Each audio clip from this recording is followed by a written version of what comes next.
જૂનાગઢમાં સ્થાનિક રાજકારણ ફરી એકવાર ગરમાયું છે।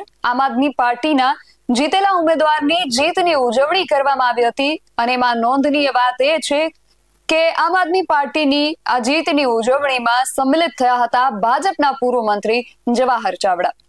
તેમણે કણજા સીટ પર મળેલી જીતને લઈને વિરોધીઓ પર તીખા પ્રહારો પણ કર્યા હતા અને આ પ્રસંગે તેમણે પોતાનો એમનો જે આગવો અંદાજ છે એમાં જે નિવેદન આપ્યું છે એ માત્ર જૂનાગઢ જ નહીં પણ હવે ગુજરાત ભાજપમાં પણ જે રાજકીય ચર્ચા છે એનો વિષય બની ગયો છે।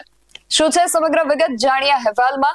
જય હિન્દ BSI ન્યૂઝ પર આપની સાથે હું છું નિધિ ગઢવી।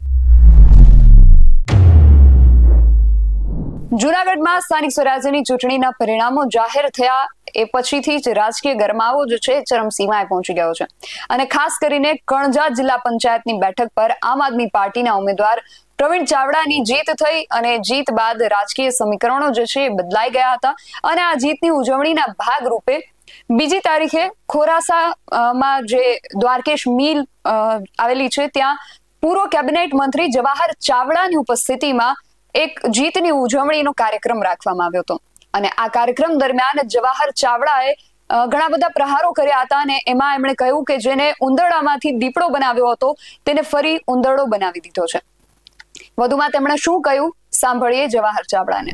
તમારો બધાનો ખૂબ ખૂબ ખૂબ આભાર।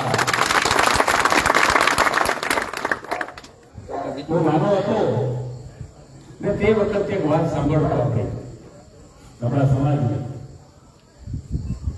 દેવાય બ્રોધર એ વખતના આપણા બાપા ઉપર થયેલી એની વાતો હું સાંભળતો ત્યારે મને વિચાર આવતો કે હા રાખીને વાત કરો એટલે ઇશારામાં પણ સુની શકાય છે।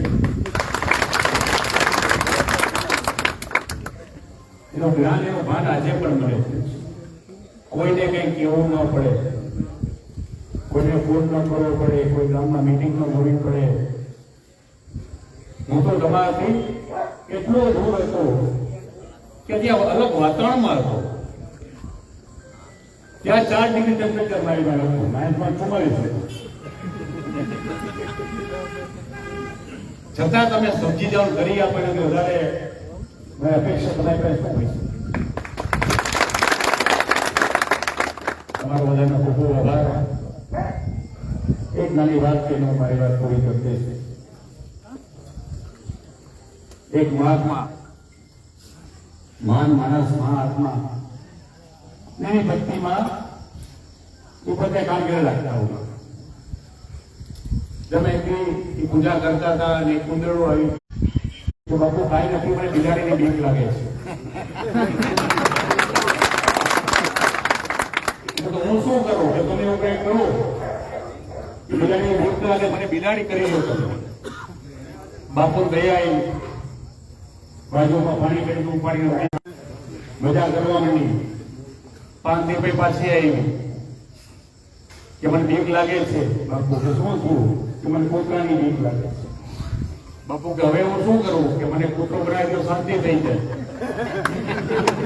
બાપુ કે પાછું નહીં આવતો કે નહીં, કે પાછી અમથી સાચી કે બિલાડી કૂતરું બની ભાઈ બીક ઉડી ગઈ બિલાડી।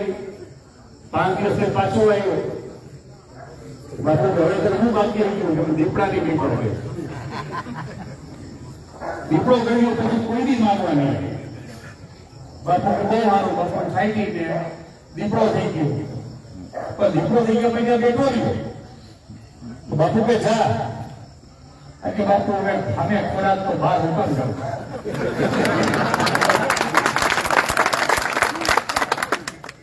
બાપુ કે બહુ થઈ ગઈ આ તો આ ધંધો મેં ખોટો ખોટો ત્યારે બાપુને જ્ઞાન થયું પણ બાપુ અસર પાછું પાણી પેટનું પાછી થાય નહીં થઈ જવું થયું।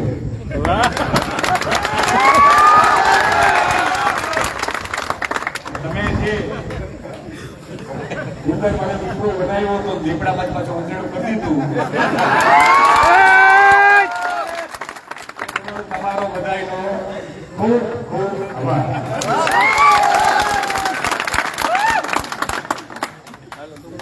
જૂનાગઢની કણજા બેઠકના પરિણામો બાદ યોજાયેલી આ સભામાં અંદાજે 1500 થી વધુ લોકોનો જમાવડો થયો હતો અને આ વાયરલ વિડીયોમાં જવાહર ચાવડાએ કાર્યકરો અને મતદારોને સંબોધતા એવું કહ્યું કે તેઓ ભલે શારીરિક રીતે દૂર હતા, પરંતુ મતદારોએ તેમની અપેક્ષા મુજબનું કામ કરીને બતાવ્યું છે. તેમના નિવેદનથી રાજકીય સમીકરણો અને રાજકીય બદલાયા છે અને રાજકીય વર્તુળો જે છે એમાં ઘણી બધી ચર્ચાઓ થઈ રહી છે. હવે આ ચર્ચાઓ આગળ જતા કયું સ્વરૂપ ધારણ કરે છે એ જોવાનું રહેશે. તમારું આ સમગ્ર વિષયને લઈને શું માનવું છે અમને કમેન્ટ કરીને ચોક્કસથી જણાવજો. આવા જ વધુ અહેવાલો સાથે મળતા રહીશું. તમે મારી યુટ્યુબ ચેનલને સબસ્ક્રાઇબ કરવાનું અને અમને ફેસબુક અને ઇન્સ્ટાગ્રામ પર ફોલો કરવાનું ભૂલશો નહીં. બાકી અવનવી અપડેટ્સ માટે આપ જોતા રહો BS9 TV ન્યૂઝ. નમસ્કાર.